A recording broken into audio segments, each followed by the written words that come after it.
This wasn't a presidential debate. It was an unedifying brawl. Folks, do you have any idea what this clown's doing? They call it, you graduated either the lowest or almost the lowest in your class. Don't ever use the word smart with me. Will you shut up, man? Listen, who is on your list, Joe? Who's on your list? Right. Gentlemen, I think this we've is ended so this. unprecedented. There was little policy, mostly mudslinging. You're the worst president America has ever had. Hey, Come Joe, on. let me just tell you, Joe, I've done more in 47 months. I've done more than you've done in 47 years, Joe. But it was the president's refusal to condemn white supremacists that reverberated, not his record. What do you want to call them? Give me a name. Give me a White name. supremacists and Who would white you like me to condemn? White supremacists and right Proud militia. Boys, stand back and stand by. But I'll tell you what.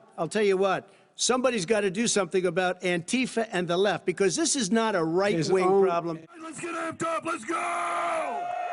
The Proud Boys have been described by the Southern Poverty Law Centre as a hate group, now thrust into the political limelight. Do you think it was a message of support in any way? Definitely, we didn't see it as an endorsement. He was asked a very pointed question, and he answered correctly. We're not a white supremacist group. He said to condemn white supremacist group.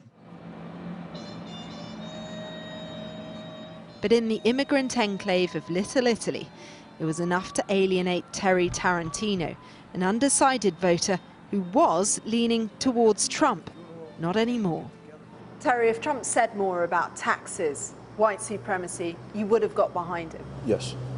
I think all he had to do was be honest with these taxes already. I mean, I think the American people aren't going to care. And I think that if he condemns white supremacy, okay, then the people are going to move on.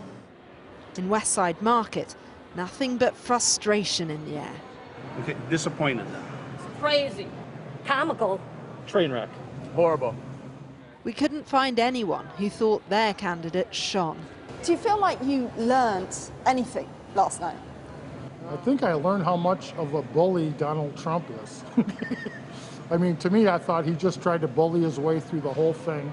And, you know, to me, it was just, you know, it's like both candidates, I thought, were unprofessional the way they handled it.